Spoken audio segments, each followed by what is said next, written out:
Les amis, très heureux de vous retrouver aujourd'hui pour une nouvelle vidéo. La liste de Didier Deschamps est sortie l'avant-dernière avant la Coupe du Monde pour deux matchs qui sont importants, surtout un match de prestige évidemment, le 26 match contre le Brésil. Vous pouvez être sûr qu'il y aura un avant-match, il est déjà travaillé, il est déjà préparé, il va bientôt être tourné et je pense que ce sera peut-être un de mes meilleurs avant-matchs, en tout cas des avant-matchs qui me procurera peut-être le plus d'émotions, bien que le contexte, bien que la confrontation ne soit pas majeure, c'est pas un demi-finale de Ligue des Champions, certes, mais ça reste un match de grand prestige entre le Brésil et la France le 26.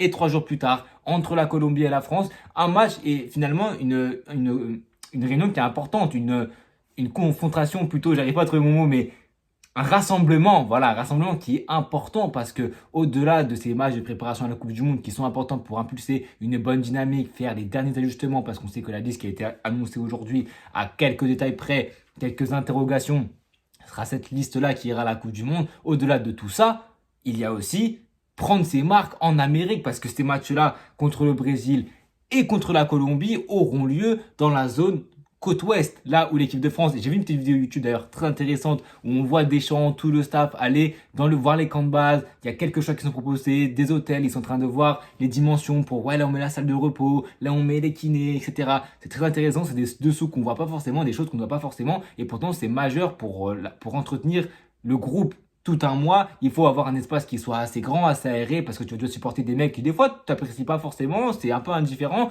Pendant un mois, en plus, la Coupe du Monde sera encore plus longue, donc il y aura encore beaucoup plus de matchs et du coup beaucoup plus de temps avec la sélection. Donc il faut avoir de l'espace, il faut avoir des zones pour se défouler, pour s'amuser. Et Deschamps fait ce travail-là avec son staff. Il est parti là-bas sur la côte ouest, parce qu'on sait que le match auront lieu, pardon, sur la côte Est et notamment ce match contre le Brésil qui va être joué au MetLife Stadium. Vous allez me dire, ouais, mais ça, on ne connaît pas. C'est le même stade que contre le Sénégal lors du premier match de l'équipe de France à la Coupe du Monde. Donc c'est bien d'avoir un match d'aussi grand prestige contre le Brésil, notamment dans le stade où tu vas débuter la Coupe du Monde.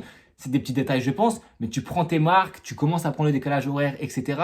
Et contre la Colombie le 29, ça sera au Northwest Stadium. J'ai pas eu l'info de de quel match sera avec l'équipe de France. Je pense que l'équipe de France a fait en sorte que ces deux matchs-là sont dans des stades où ils vont jouer contre la Norvège lors de la J3 et soit contre eux, c'est la Bolivie, le Suriname ou l'Irak lors de la J2. Donc sûrement que ce stade, j'ai pas l'info, dites-moi en commentaire, mais sûrement que ce stade-là, le Nord-Ouest Stadium, ce sera sûrement le stade où l'équipe de France va jouer son deuxième match de Coupe du Monde, pardon. Et ce troisième match, donc je crois que ça sera contre la Norvège, il me semble, je crois, ça sera le Gillette Stadium si je ne me trompe pas contre la Norvège. Donc on sait qu'il y a la Côte d'Ivoire, France, je crois, le 4 juin. Il y a deuxième match, il y aura sûrement le deuxième match avant la Coupe du Monde peut-être notamment dans ce stade-là ou un autre stade en Amérique, mais c'est clair que c'est bien d'avoir, il y a 3h30 de route entre le Gillette Stadium et, il me semble, le MetLife Stadium. Donc, c'est bien d'avoir des trajets qui sont courts pour la récupération notamment. On a assez fait le contour, on a assez blablaté du stade. On a mis quand même le cadre un petit peu de pourquoi ce rassemblement est très important, notamment au niveau des matchs de prestige, des ajustements, de la zone aussi où tu joues pas en France, tu joues pas, etc. En Europe, tu vas vraiment là où tu joues à la Coupe du Monde pour t'acclimater au climat, etc. On passe à la liste. Bien évidemment, la liste de Didier Deschamps, tant attendue. Au cas, il n'y a pas de surprise et je m'attendais à aucune surprise. Maignan Samba Chevalier. Oui, Chevalier n'a pas joué depuis le 13 janvier, peut-être le 19 janvier. Ça a été une interrogation, notamment quand tu connais, surtout quand moi j'ai beaucoup suivi Como, quand tu sais la très bonne période qu'est en train de traverser Jean Butez. Maintenant, Deschamps, on le sait, il a sa logique de groupe, des joueurs qui sont expérimentés, qui sont là quand même depuis longtemps. Chevalier, il a gagné sa confiance entre guillemets. Il a dit en conférence de presse juste après Deschamps, c'est important de soutenir le joueur quand il a un peu moins de temps de jeu. Et je peux comprendre ce raisonnement-là, sachant que prendre Jean Butez, je crois qu'il a actuellement 27-29 ans, ça aurait été une bonne récompense pour sa très très bonne saison. Un mec qui a sûrement peut-être le meilleur jeu au pied au niveau des cages de l'équipe de France. Maintenant, je peux aussi comprendre le choix de Deschamps de garder sa logique de groupe et de ne pas chambouler tout le monde et de ne pas ruiner, entre guillemets, la confiance peut-être de Chevalier. Donc pour ça, ça ne me choque pas forcément. En défense, Kalulu a été rappelé. On le rappelle qu'il a été appelé pour une première fois, si je ne me trompe pas, contre l'Espagne. C'était mal passé, mais c'était surtout un naufrage collectif. Je crois qu'en plus, il avait joué latéral droit dans ce match-là. Je ne sais pas si latéral droit de métier ou s'il est avec la Juve. Il joue souvent central, mais il était appelé sur ce poste-là.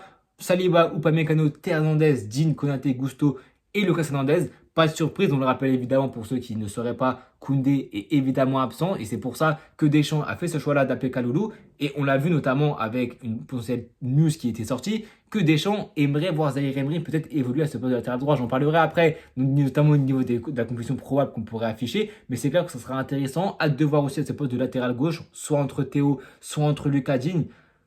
On sait que Mathieu Hudol, pareil, fait une très bonne saison avec Lens. Il aurait pu être récompensé, mais quand tu sais qu'à sa place, tu as un Théo Hernandez qui est là quand même depuis longtemps, qui a beaucoup d'expérience, bien qu'en club, même avant de partir à Lille, à l'AC Milan, il était sur le déclin. Je pense pas qu'à Lille, son niveau est drastiquement augmenté. Je pense qu'il est là par le statut, par le nom, par une logique de groupe aussi.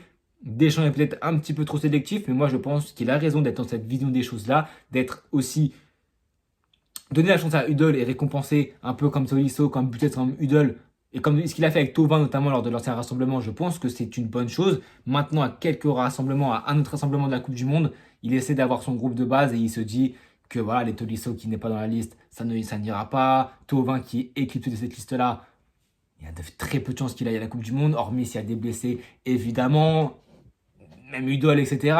Donc on peut être frustré parce que c'est quand même des joueurs qui dans leur club font beaucoup de bien, mériteraient un appel en équipe de France. Maintenant, Deschamps, moi je le comprends, je le défends beaucoup parce que je sais très bien qu'il est beaucoup critiqué. Il n'a pas tout fait bien, je peux le concevoir, mais dans une logique de groupe, je peux comprendre, malgré le très bon niveau de jeu de ces joueurs-là, qui ne sont pas appelés. Au milieu de terrain, comme j'ai dit, le retour de Warren, je ne sais pas s'il était là la dernière trêve, mais on se rappelle qu'avec le PSG, il avait vécu une forme assez compliquée en début de saison, il avait été retourné avec les espoirs. Et c'est rare d'avoir un joueur qui a goûté à l'équipe A, qui sait qu'il n'a pas beaucoup de temps de jeu, qu'il n'est pas en rythme et qui peut retoucher un peu de ballon pour s'en mettre en confiance. Il retourne avec les espoirs, avec l'équipe de France, espoir, il prend de la confiance. Avec le PSG, ça va beaucoup mieux dans ce poste de latéral droit quand Hakimi est à la canne et quand Hakimi met un peu de temps à revenir. À droite, il fait beaucoup de taf. Donc au milieu de terrain, le retour de Zaïre Emery. Au milieu de terrain, Tchouaméni, évidemment, le Toulé est toujours là. Le retour aussi de Kamavinga qui était blessé avec Koné, Kanté et Rabiot. Un milieu de terrain qui est plutôt cohérent, qui est plutôt compact, c'est plutôt intéressant. Et c'est là où Tolisso aurait peut-être pu gratter une petite place, notamment sur un des offensifs. Parce que quand je vais vous dire la liste des offensifs, je pense que tu peux en enlever un ou deux et donner de la confiance à Tolisso, de l'espoir aussi et le récompenser pour sa très bonne saison parce qu'il mériterait d'être dans ce poste de milieu de terrain, notamment si tu mets Zaïre Emery plutôt dans un rôle de rotation au milieu et peut-être de titulaire sur le côté droit avec évidemment l'absence de Jules Koundé. C'est pour ça qu'on attaque Akliouche, Cherki, Dembélé, Doué, Ekitike, Colomani, Mbappé, Olise, Thuram. On parle de logique de groupe évidemment. Colomani c'est compliqué. Thuram avec l'Inter, il revient de blessure. Donc bon, pour moi un des deux aurait pu être sacrifié entre guillemets pour Monsieur Corentin Tolisso au milieu de terrain. Je pense qu'il aurait pu faire du bien. Maintenant comme j'ai dit, c'est pas notre liste. Deschamps fait sa liste, il a sa cohésion de groupe. Il a mis 26 joueurs aujourd'hui, c'est quand même assez rare pour le souligner, parce que c'est une entrevue de ce qui va peut-être se passer lors de la Coupe du Monde, lors de la dernière liste pour le match contre la Côte d'Ivoire et pour la Coupe du Monde qui va en suivre juste après ce match contre la Côte d'Ivoire. Peut-être, et je pense que Deschamps mettra les 26 joueurs. Il n'a jamais fait ça depuis le début qu'il est à la tête de les Bleus. Ça avance progressivement à chaque fois. Donc franchement, j'ai hâte de voir ce que Deschamps va faire dans cet effectif. On sait qu'il y a quelques absents. Barcola, Koundé blessé. Les absents de taille, peut-être Robin Risser aussi de Lens, Tolisso, Thauvin, Butez et peut-être aussi Youssouf Fofana au milieu de terrain. On sait qu'on a aussi Boubacar Kamara, même s'il est blessé, qui ne sera sûrement pas là pour les prochains rassemblements. C'est une équipe de l'équipe de France qui a beaucoup de qualité, on le sait. Moi, je vais donner mon 11 probable de l'équipe de France contre le Brésil notamment parce que c'est le premier match, donc le premier gros match. On sait que sur les derniers matchs avec l'équipe de France, Deschamps a quand même beaucoup fait tourner, ce qui est logique quand tu affrontes une équipe comme Israël, une équipe comme l'Azerbaïdjan, etc. Surtout en fin de qualification à la Coupe du Monde, quand tu sais que tu es déjà qualifié, tu peux faire beaucoup tourner. Il y a eu des Mateta qui ont été appelés, qui n'ont pas été appelés aujourd'hui, même contre l'Ukraine, contre l'Islande, etc. Donc tu as fait tourner, on a vu des choses comme Akliouche. Maintenant, Akliouche doit aussi peut-être gagner sa place, enfin pas sa place parce qu'on sait que c'est compliqué, il n'y a pas beaucoup de place dans ce secteur de jeu-là, mais au moins dans la rotation, ça serait une bonne récompense. Pour mon 11 probable de l'équipe de France, je verrai évidemment Ocage McMignon, il n'y a pas beaucoup de surprises. En charnière, bien sûr, Saliba ou Pamecano. Sur le côté gauche, il y a une vraie question parce que sur les derniers matchs, je crois que lui, Digne a été plutôt aligné à sa place et a fait des vrais matchs. Donc moi, je verrais plutôt Digne sur le côté gauche titulaire. À droite, pour moi, c'est la vraie question, c'est une vraie interrogation en l'absence de Koundé. Est-ce que Malo Gusto sera titulaire? Est-ce que Kalulu sera titulaire? Ou est-ce que Warren, qui à ce poste-là avec le PSG cette saison, fait un taf monstrueux et vraiment un joueur qui peut apporter beaucoup d'équilibre, qui peut apporter beaucoup de profondeur, qui a cette qualité technique-là sur le côté droit, qui défendra peut-être mieux que Malo Gusto? Il n'aura pas forcément la qualité de percussion offensive qu'a Malo Gusto, où il se projette avec Chelsea. On sait qu'il y a beaucoup de déplacements de fonction, qui prend beaucoup d'espace et qui monte très très très très haut. Malo Gusto, c'est aussi un défenseur que j'aime bien et ça montre quand même que à ce poste-là, ça commence à avoir des rôles un petit peu hybrides, avec un peu Kamavinga aussi qui peut jouer à ce poste-là, surtout sur l'autre côté, côté latéral gauche. Et c'est aussi peut-être pour ça que Deschamps l'a sélectionné pour un rôle au milieu de terrain, peut-être de la rotation. Mais pourquoi pas, s'il y a blessure, s'il y a une petite méforme, s'il y a une envie de tester des choses, avant la Coupe du Monde, c'est à ce moment-là qu'il faut le faire, notamment sur le côté droit, avec pourquoi pas Warren, et sur le côté gauche, pardon, avec pourquoi pas Kamavinga, des mecs qui peuvent bien défendre, des mecs qui ont un rôle qui peut être hybride, qui peut rentrer sur le terrain, des joueurs qui sont très polyvalents. Donc les côtés, ça sera vraiment un secteur où je veux voir des choses nouvelles tout d'abord et voir si Deschamps tente de nouvelles choses, notamment contre la Colombie, contre le Brésil. Je pense qu'on aurait un 11 plutôt pragmatique, plutôt serein, plutôt tranquille, sans avoir trop d'extravagance, mais peut-être contre la Colombie, un ou deux tests pour essayer de voir des réponses peut-être en cas de s'il y a blessure, s'il y a des absences, etc. Donc ouais, en charnière, comme je dis, Saliba ou Upamecano, le plus probable à Digne à gauche et Malo Gusto à droite, bien que Warren pourrait vraiment avoir une place de titulaire dans la tête de Deschamps en l'absence de Koundé. Au milieu de terrain, je ne l'ai pas précisé, mais ce sera sûrement un 4-2-3-1 comme sur la plupart des derniers matchs de l'équipe de France.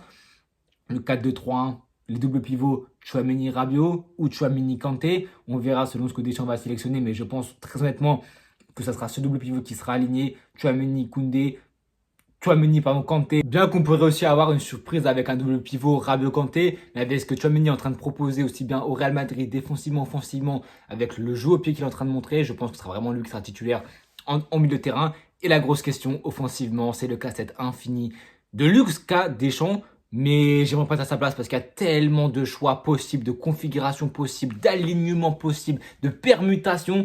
Ça va être un vrai casse-tête à aligner. Tu ne pourras pas satisfaire tout le monde. C'est impossible dans tous les joueurs, à part Akliouche, Colomani et Thuram. Les autres, il faut essayer pas de les chouchouter, mais il faut essayer de les mettre dans les meilleures positions. Je pense qu'Olysée en 10, c'est quasiment mère de sûreté. Soit lui, soit Cherki. Mais ce qu'Olysée est en train de montrer sur le côté droit au Bayern, c'est très pertinent. Sauf qu'à droite, vous allez me dire à droite, pourquoi pas Olysée? Parce que tu as le ballon d'or. Ousmane Dembélé qui sera de retour avec l'équipe de France. Il a eu quand même beaucoup de blessures. Ça fait longtemps qu'il n'est pas revenu. Dembélé, j'ai l'impression que ça fait un an qu'il n'est pas venu en équipe de France. Mais on sait qu'il a un peu de soucis avec l'équipe de France. On sait qu'il a du mal à performer. Donc il sera à droite. J'allais dire, est-ce qu'on peut se passer de Dembélé avec l'équipe de France s'il n'arrive pas à faire de bonnes performances? Je ne sais pas. On sait qu'à sous Luis Enrique, il arrive à être dans ce poste de numéro 9. Sauf que casse-tête de plus. Dembélé, lui, est le plus fort en tant que numéro 9. Mais en numéro 9, t'as Mbappé qui pour moi serait meilleur sur un côté, notamment le côté gauche. Donc on pourrait imaginer un monde où on aurait Mbappé à gauche, Dembélé à droite, Ekitike 9 ou Olysée 10, ou un monde où on a Dembélé 9, à droite tu as Olysée, et en 10 tu as un Cherki, tu as beaucoup de joueurs qui peuvent prétendre à ce poste-là.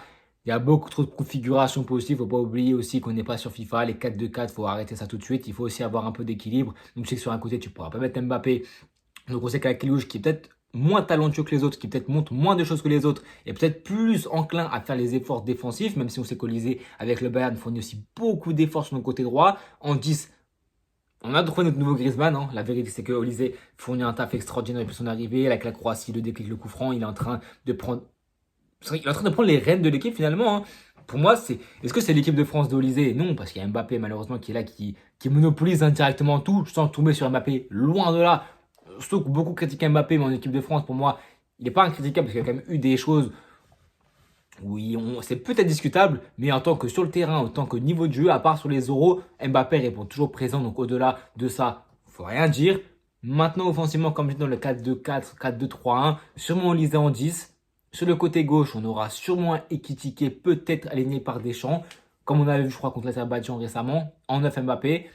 Et sûrement à droite Dembélé, sans oublier Désiré Doué, comme j'ai dit à Akliouche, Thuram, Colomani. On sait que c'est des joueurs comme ça, Thuram, Colomani notamment, qui sont peut-être en meilleure forme dans leur club et qui ont une équipe de France. Surtout Colomani, ça leur sourit plutôt bien. On rappelle que Barcola est pas là, il aurait pu aussi dépanner sur ce poste d'ailier gauche.